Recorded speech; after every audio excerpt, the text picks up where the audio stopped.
everybody. Oh, hi, Gary. Welcome back. I'm gonna come back to you. 1 minute. 1 minute. I'll come right back Okay. to you. Okay, hold on. Hi, everybody. It's Deirdre Verbo here in Let's Talk Seniors, Memory Care Issues, Alzheimer's, Dementia, and Parkinson's.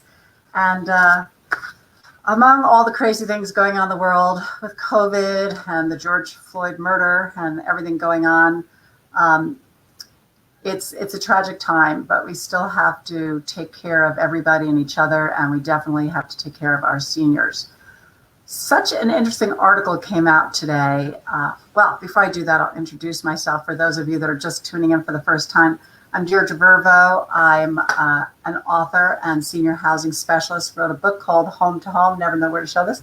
Wrote a book called Home to Home, the Senior Housing Guide, and a workbook that goes along with it. Whoops, there we go. Okay. If you want a free copy, just write to me or send it to me. You can buy it on Amazon, or I'll be happy to send it to you free during this time to help seniors, any member of your family or a loved one or your parent who is thinking they might need more help and might need people to come into their house to see how they can afford it, maybe with reverse mortgage or just what they can afford, or if they can't afford it, what they need to do with their house to get it ready, or if they have an emergency and need to leave their house abruptly and go into senior housing, what there is to do with the house and how to do it. So please give me a call about that. I also buy and flip houses. I'm a senior housing specialist, and I'd love to talk to you about that. So feel free. During this live show, also feel free to ask any questions below, and we will answer them. A lot of people are writing in like, great show, but feel free to ask any questions because we're here to answer them. So tonight we're going to be talking about small residential senior living homes and the caregivers and the staff. And many of you know that I am opening up my first one in the next few weeks in the Huntington section of Shelton, Connecticut. I am super excited.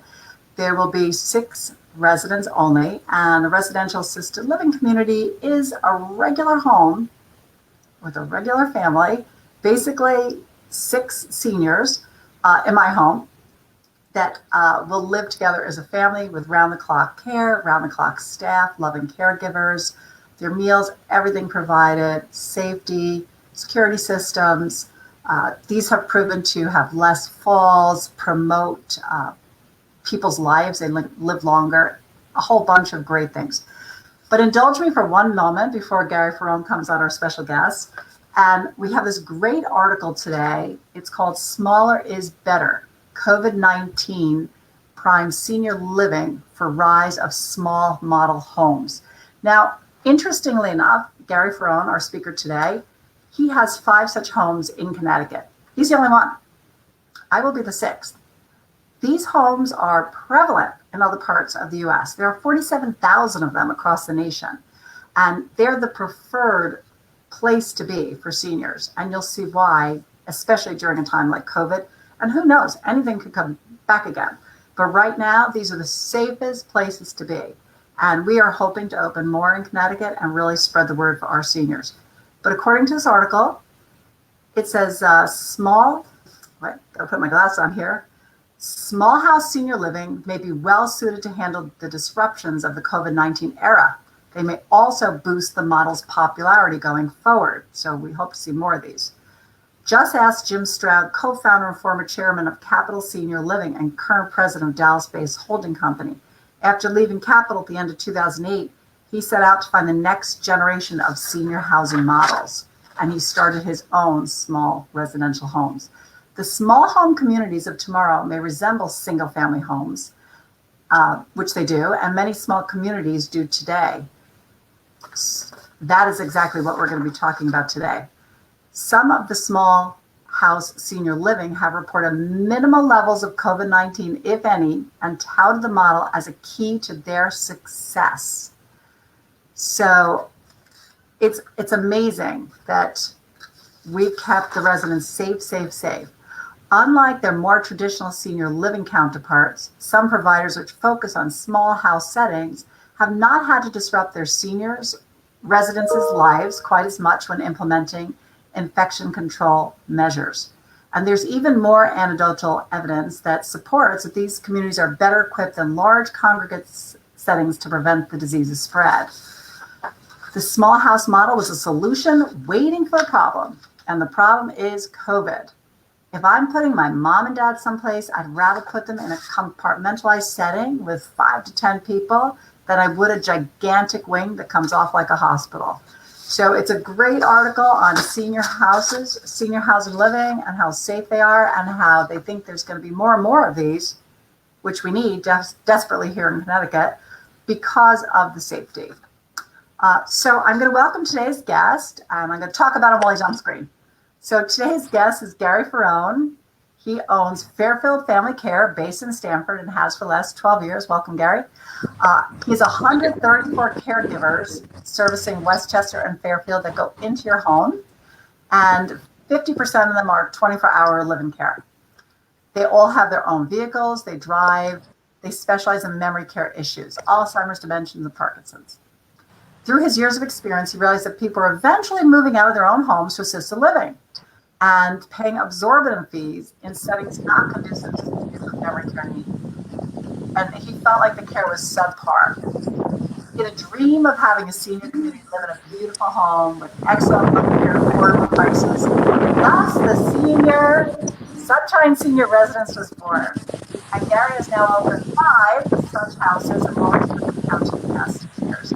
And his homes have only 4 and 5 residents, so they boast a high caregiver ratio of 2 to 4 in the day and 1 to 4 at night, which you will not see anywhere else.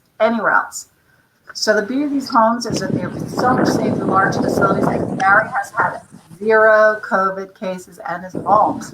So today we're going to be looking at Gary's Roxbury Road home in Stamford, and he's going to be talking about caregivers, how he finds them, what is required of them, and what he looks for. So take it away, Mr. Gary Ferone. Hi, how you doing? Great. Good. Thanks for having me. 3rd time on your show. You're welcome. This is the 3rd house that I'm going to preview for you today, which was actually my first house about 6 years ago. So this is really where it all started actually, I wouldn't call it North Stamford because it's on the south side of the Merritt, right off of Den Road on Roxbury Road. So that's a beautiful neighborhood. It's a great neighborhood. They call it the Lake Claire section of Stamford. It's not far from West Hill High School, which we do get some volunteers from. And what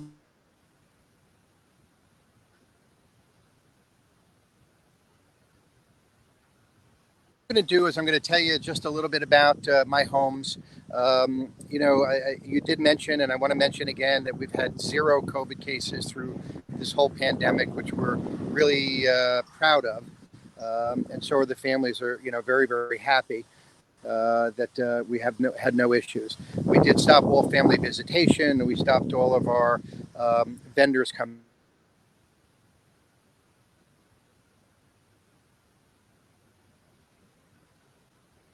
Play the guitar for us, or Girl Scouts that come in and volunteer. But we've been sort of connecting with families, almost even more so, because we've been doing a lot of FaceTime and Skype visits with the families, and we do that daily. There is a new rule now that actually is going to help us in even more sort of protect our residents and our caregivers as well. That starting on June 28th, the 28th of this month, it is going to be mandatory for every single caregiver and every single staff member and anyone that enters the home to have weekly COVID testing and to show proof of that as well. So every one of my caregivers, myself, my manager, my supervisor, and everyone has to get tested weekly before they can come into work or return to work. But what we do is anybody... Go ahead. But I know you've been already doing this, Gary, so you're kind of ahead of the crowd, right? You've already been testing every week, which is great. But what's also nice is that your residents have not have to be in their own room. They like in so many of the nursing homes, the residents are still just in their own rooms. They haven't come out yet. And your residents can gather and congregate freely. And now that the weather's nice, it's even better because we've obviously we have full range of the home inside and outside as well. We have beautiful decks on the back that we're having little picnics now. We have a nice awning. We can sit under there. The weather's perfect today, so it feels like that they're out and there's not a pandemic or an issue in the outside world. Why don't I give you a little tour? Okay, go right ahead. Good. Let me just turn this around here. A minute. Okay.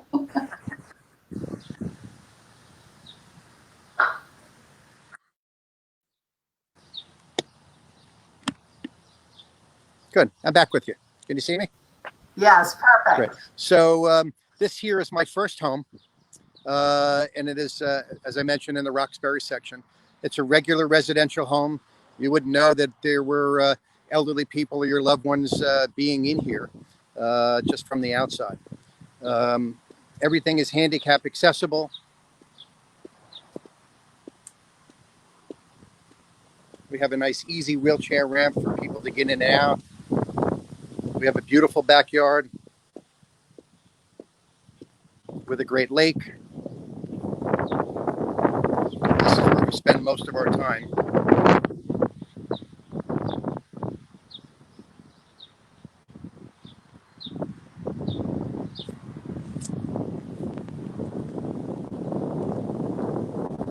This is our entrance here.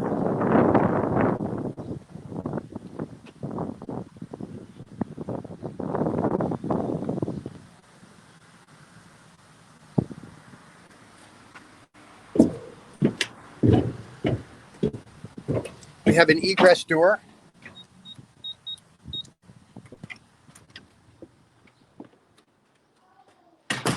Just coming into the home. Wait 1 minute.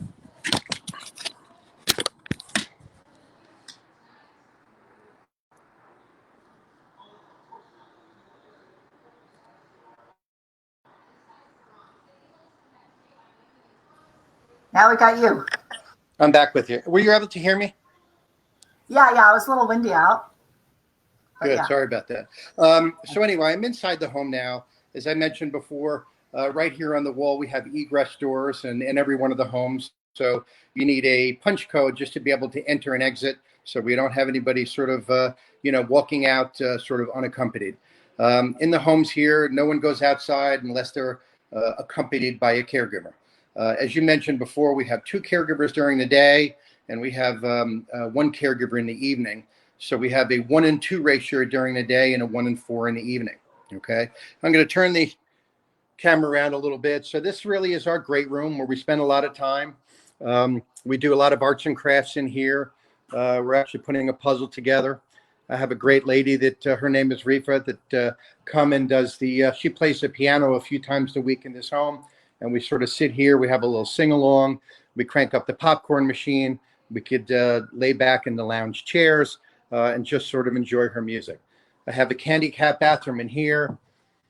We have a nice sitting room in here for people to just sort of enjoy, sort of kick back, maybe a little bit of a quiet time or family visitation. This was actually when I moved into the home, a 2-car garage, and we converted into a nice, great room with a beautiful view of the lake. Okay. This is really most of the time where we have our breakfast, lunch, and dinner in the main dining room. And breakfast is served a la carte. Whatever time people get up, they can basically have whatever they want. We like to combine dinners and lunches sort of together. We have everyone in here. We're just sort of, we just finished dinner. We're having a little bit of a sort of quiet time and just taking sort of a little bit of a nap. We have our kitchen area in here where all of the cooking is homemade by the caregivers. We have a beautiful outdoor area here where we spend, most of our time. We had lunch out here today. It was nice. We have a nice awning, so we protect everyone from the sun. We have our vegetable gardens. In this home here, we have our largest vegetable garden in the back where we grow our tomatoes and our lettuce and our cucumbers and zucchini. We actually even have a couple of pumpkins for the fall. We have barbecues regularly on the weekend. And we spend most of our time outside because this is really where people should be. I'm a firm believer in a little bit of vitamin D, and it's fresh air, and they don't have to feel cooped up in the home every single day. Deirdre, have you been here? Really pretty. I love that backyard. I love the lake. Did you show the lake? I did. Yeah, it's so pretty. I love it. And who takes care of the gardens? Do the residents do the gardening? So we have a gentleman that comes over and he does all of the gardening, but we'll walk clients out and they can pick a tomato. They can, we usually put down a big mat and they can, kneel down if they're able to. They can weed the garden a little bit.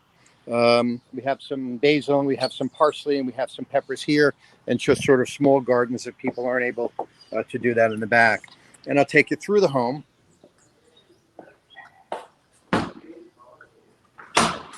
And this is our kitchen area in here. Regular kitchen as if you were in your home. We want to make people feel comfortable, make them feel like that it's home. This house is completely sprinklered.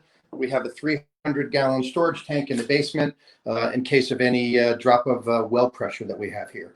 So we've modernized these bathrooms to have a roll under sink for ease of sort of brushing your teeth, washing your face. We have a roll-in shower to make it nice and easy for the residents to shower. This is Jerry's room in here. All the rooms are bright and airy. We don't want to keep them cluttered. We have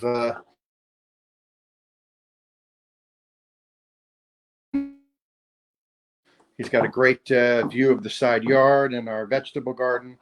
We have a large bathroom in here for him. Okay, we have a nice handicap accessible bathroom, and this is Joe's room in here. He's taking a little nap, so we won't bother him too much. Gary, Every house has, Gary, yes. your picture kind of froze. You're talking, but it froze. I hear you speaking, but your picture kind of froze. We're getting the verbal tour. We're not getting the visual.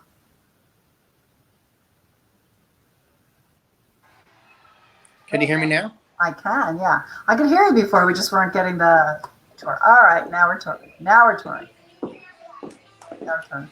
Why don't you tell us a little bit about the caretakers and how you choose them and what their qualifications are, how many hours they work, like how do you look for them? What do you look for in a caretaker? This is what happens when you're on live TV. Facebook Live, folks. I'll be back on. Can't see you now, Gary.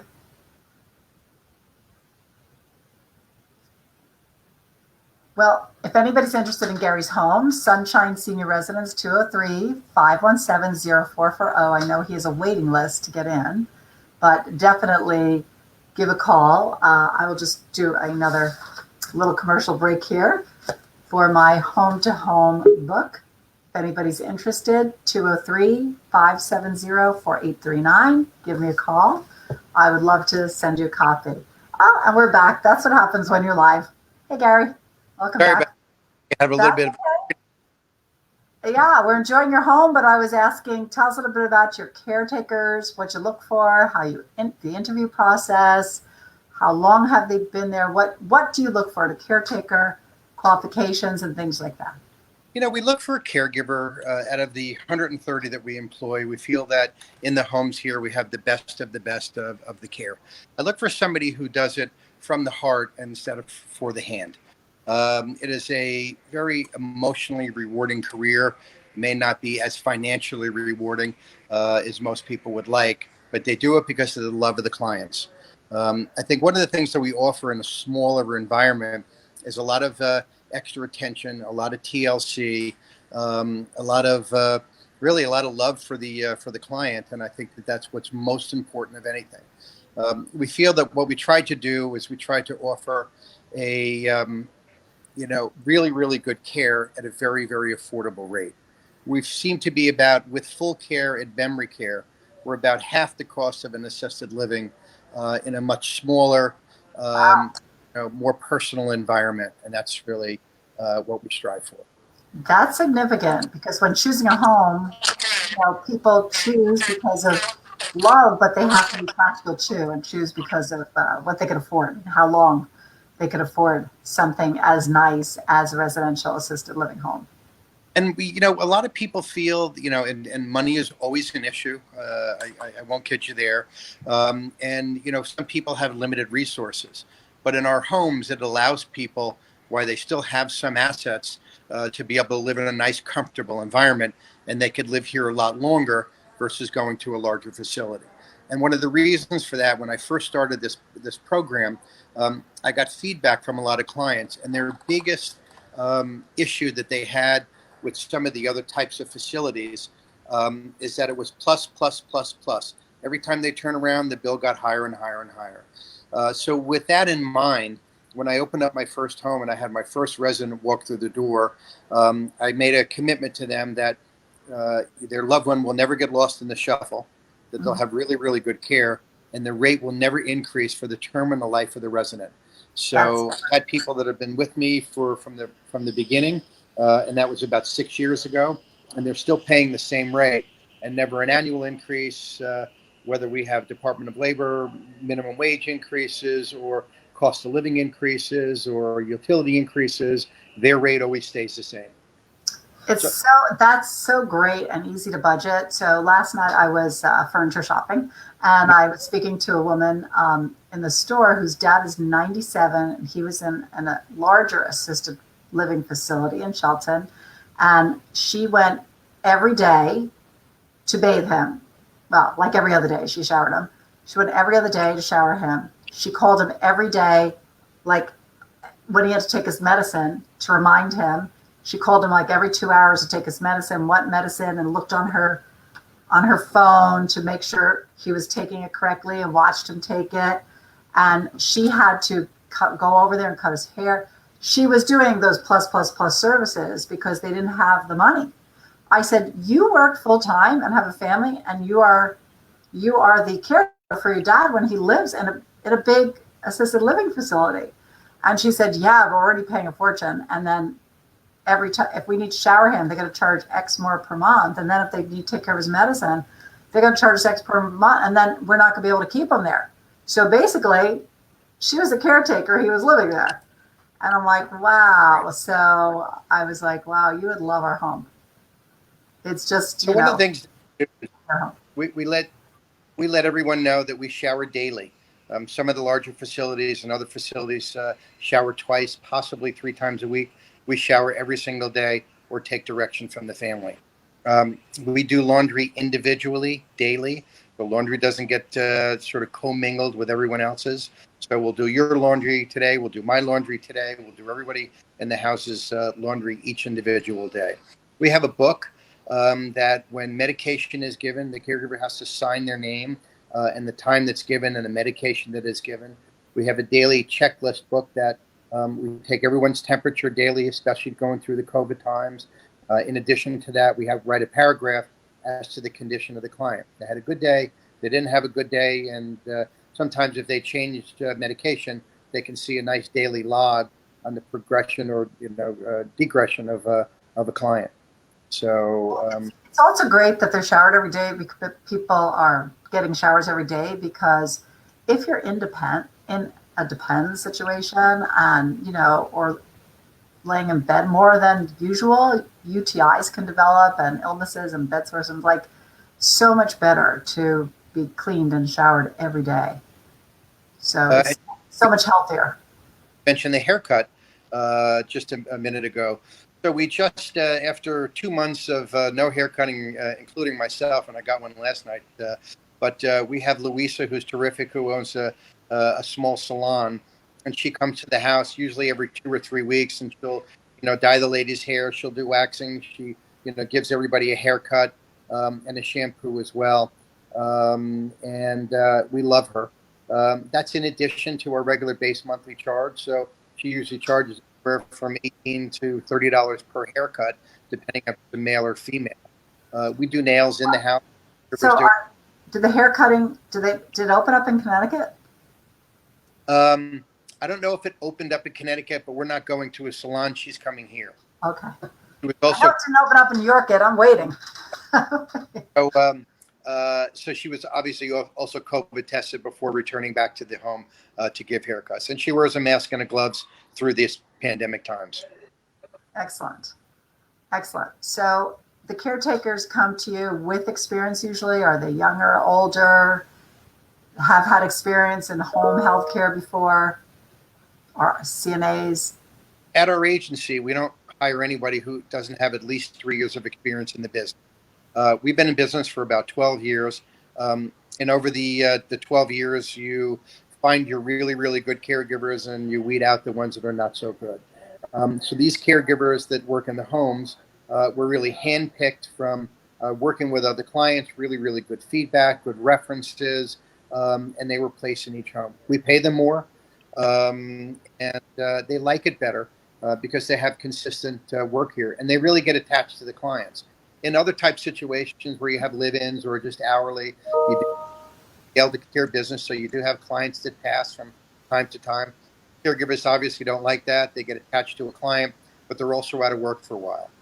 So Also, what's really nice is they're working with another staff person, or they have 4 people to watch in your case, or 5, instead of 1. So it's more interesting. It's more interactive. It's more, especially if you have a resident who may not be that communicative anymore, and it's just so much more interesting to be with the other people. It's just energy. It's more when we better. when we took a poll of and asking the caregivers what they liked the best, their number one reason was, I don't like doing the one-on-one anymore. It was a little too boring, a little too lonely. Here they have the interaction with another caregiver. They have volunteers that come in. We have our office staff that comes in. I'm in every single home every single day, as well as my office manager, Charmene. We have somebody that comes and pours the meds every single Monday. So there's always interaction. In addition to that, I think the funnest thing for the residents with the 5 homes that we have a lot of interaction with other residents in other homes. So we do a lot of barbecues, especially in this time and in this weather. We want to take advantage of it. So we may have a home 5 minutes away, hop in the car and come over for a nice little barbecue on a Tuesday. We may reciprocate on a Thursday. We have a lot of families that come visit with their kids and the dogs, and bring everybody in on the weekend. So that's a lot of fun. So there's always a little bit of life. There's always a little bit of action. We don't want to, again, overactivity them to death. We like a nice, calm, stable environment, and that's what we try to create here. And you bring your dog. And I bring my dog. And We have then a little English bulldog mascot. His name is Romeo, and he comes over and he licks everybody and plays with everybody and rolls over and snores for the duration of our visit. wonderful. That's great. And so I know your caregivers are super duper devoted to your people, and you've been there quite a while, and you have almost no turnover in caregiver staff, which is great. And yeah, so it's great that you found devoted people that really stick with it and that love what they're doing. And they really The most important thing that we feel in trying to create an environment that is stable, especially with people that have memory impairment, is to have consistency and continuity of care. We do have people that take time off for, they need some rest. And what we do is we have 2 or 3 people within the 5 homes that we have that rotate from home to home. So I have some people that work Monday to Friday within every single weekend replacement. That's important not to have new people. But if we need people that rotate, I have a couple of caregivers that rotate from home to home. So if anyone calls out sick, or if anyone, calls out, has to take some time off, needs a few days off, we'll have a consistent person that's been here, knows the resident, can anticipate their needs, come pitch in and fill in while the regular caregiver is out. And are they trained in memory care? Are they all trained in Alzheimer's? They're all trained in memory care, and what we do is we have an online school, and it's mandatory for every single caregiver to take 2 courses per month. They can do them right on our computers here, and every home has one. They can do it on their iPhone. They can do it on their iPad, and they have to graduate, and there's a test at the end. 2 courses. They get a diploma, and it helps them with continuing education. So are there a lot of new things that come out about care, or is it just all different things about care and Alzheimer's? They have 340 courses that they're able. So a lot of times we'll dictate if we have somebody with a different disease, Lewy body disease, or something that they're not familiar with. then we will assign that course to them. They'll go through the program. They'll spend a night or two. They'll take a test. They'll graduate. We'll give them a diploma, and that's how it helps them with continuing education. They can carry their those diplomas, throughout their career, and they're great to have. So you specifically figure out what each patient has, or that they might have Lewy body, dementia, Alzheimer's, and then you cater to their needs. That's correct. Yes, and we make sure that the caregivers are educated. Yeah. Right, we make sure that they're educated on that disease or with that impairment. Excellent. That's fabulous. That's why everybody loves your homes, Gary. We're trying. We really try hard. We try to, give them that little sort of extra special touch. Usually on Fridays, we have a little special dinner with, sparkling cider and some candles and some happy birthday hats to do something fun and interesting. We try different variety of foods. We can cater to any type of food group. In some of our homes, we have residents that, just need pureed foods. They need to be spoon-fed. An important thing that I want to mention to people that's sort of unheard of in the industry is that with a set price point, which I had mentioned to you earlier, that we can take someone fully cognizant, fully ambulatory, all the way up to a full lift and transfer, bedbound on hospice for no increasing cost, but still providing them the great care that they have.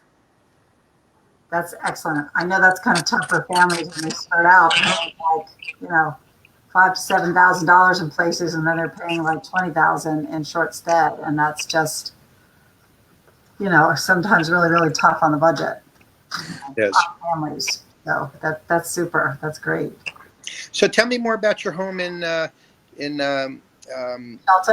In Shelton, yes. Well, it'll be very much like yours since you've been helping me so much with it. 6 residents. It's 3,100 square feet, so 6 bathrooms, 6 bedrooms. It's beautiful. Mm-hmm. Can accommodate wheelchairs, all the special needs, same as fire suppression system, the lockdown system, and everything is brand new, gorgeous. And we're just fitting it up right now with furnishings. So we are getting beautiful furniture for it. It'll be ready in a few weeks, and I'm really looking forward to getting some residents in there. And that's great that you're going to have 6 residents, which is allowing a lot more interaction and a lot more care to be able to provide for them. Yeah, it's fun. So, very, very excited. Very excited about it. And if anybody's interested, I know you're home. Do you have a waiting list now, or do you have an opening? We do. We have a waiting list of 3. People know us here in Lower Fairfield County, but I'm pretty sure that there's nothing in Upper Fairfield County or even Mid Fairfield County. So I'm excited to refer a lot of people to you that can't come south, but would love to go north. Just refer 6. Right. I'll refer 6, and then we'll give you a waiting list of another 3. That works. That's great. No, yeah, we'll be opening in a few weeks. With COVID, I thought we'd be opening already like a month and a half ago. Unfortunately, the crazy holdup is furniture. The furniture is all backordered. So, but we are very excited. We have staff. They're excited. Everybody is just like, raring to go. So we cannot wait. So very, very excited. And it's still a new concept to a lot of people. And are you running into a lot of people that still don't exactly get the concept if they haven't been in, Florida, California, Arizona, where it's all prevalent, Colorado and everywhere else? Are you still explaining what you do to everybody? We are, yeah, we sure are. As you're thinking, I'm thinking, and you're talking, I'm excited maybe to sort of rent a van and have some of our residents after this whole pandemic is over and do some lunches in your home. I think our residents would. That'd be fun. Home. That would be your outing. That'll be an outing, exactly. Outings to each other's homes. I know you want to do that. And now that we're on the outing, sort of topic, we do a lot of things on the outside. So we have a licensed driver in every single home. We usually don't get all of our participants that sort of feel up to going out, usually 2 per day. In non-COVID times, we were going to the movies every Tuesday. We were going to the mall to stretch our legs and walk around a little bit. On Thursdays, we would go down to the beach. We would go, we have one home that's right around the corner from the Stanford Nature Center. that just built a beautiful $5 million facility. And what's great is they have an upper parking lot that you can pull right in, and literally in 10 steps, you could be right in front of the zoo and pet the llamas and see the animals and things like that. And When did they do that? When did they do that? I didn't know they did that. Yeah, they did that about a year ago. Wow, nice. It's just beautiful. I'm not too sure if it's open as of yet, but I'm sure that as things settle down a little bit, it'll open soon. Wonderful. Yeah. Oh, I love that place. That's great for seniors because it's small enough to walk around and it's so pretty, and they could just sit. And I don't know if you could feed the ducks there anymore. I used to be able to. I don't think they encourage that. Not too sure. I haven't been there recently. They're getting vicious, those ducks, but that's fun. Yeah, so it's great to go on outings. And what about the people that cannot or are not able to get out or just really don't want to go? You know, a lot of times they switch off. You may have 2 people to go on Monday. You may have a couple of people to go on Tuesday. We do sort of connect with the Norwalk Paratransit, which will have a paratransit bus. So if they need to go, and if they're, you know, in a wheelchair and they're hard to move, they can transport them back and forth to maybe the Tully Center for outpatient physical therapy or an outing. We used them once to be able to go apple picking. That was fun. But we do bring a lot of people in. As I mentioned, we have somebody to come in and play the guitar. We have Sharon, whose mom used to be with us in this home here when I started for about 3 years. And she does arts and crafts a few times a week. So nice. Dave comes and plays the guitar every Saturday out on the deck. And they love that. We have people that come and volunteer, and we bake cookies. So we have enough entertainment and activities inside. In addition, we do physical therapy twice a day. Just to be able to keep the blood flowing. That's important. That's great. That's great. Your houses are fun. I've been in them and they're fun and lively, which I love. Full of life. So it's super. Well, Gary Ferone, thank you again for coming on the show. Love it. Thank you so much for coming on Facebook Live, and again for all your continued help with our home and continued great success with your 5. And hopefully we'll be doing some together down the line. And I thank you so much. Good. Thank you. Have a great day. Thank you. Appreciate it. Okay. Bye-bye now. And everybody else, I just want to say thank you for joining us all week. It has been our pleasure here to bring you live seniors. Let's Talk Seniors. And if you have any pressing topics that you're interested in, very happy to accommodate and see what you are thinking about. I know we got a lot of calls on our Title 19 show. So I think people are asking to bring in more legal advice and trust advice and all. So we'll be doing that in the future. But anything else you're interested in, just write below and we'll definitely accommodate. And if you are interested in a free book, Home to Home, your senior housing guide, or if you need a solution to your family's house, please give me a call at 203-689-7562. Until Monday, have a super duper weekend. Thank you, everybody. Hi, Deirdre here again. Thank you for joining me on Let's Talk Seniors Memory Care Issues. Is this an issue hitting home? Do you have a parent or loved one with memory care issues who feels not safe at home anymore? Are isolation, falls, and safety issues becoming a big concern? Welcome to Dogwood Senior Home, premier boutique residential senior living specializing in memory care. It's country living at its best in the Huntington section of Shelton, Connecticut.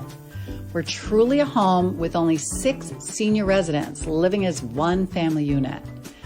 Senior residential homes are concepts sweeping the nation with 47,000 across the U.S.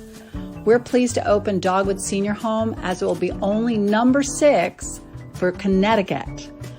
Brand new, sparkling clean, opening mid-June. And safe. We are COVID-free. Residential care homes boast a very low COVID infection rate across the nation.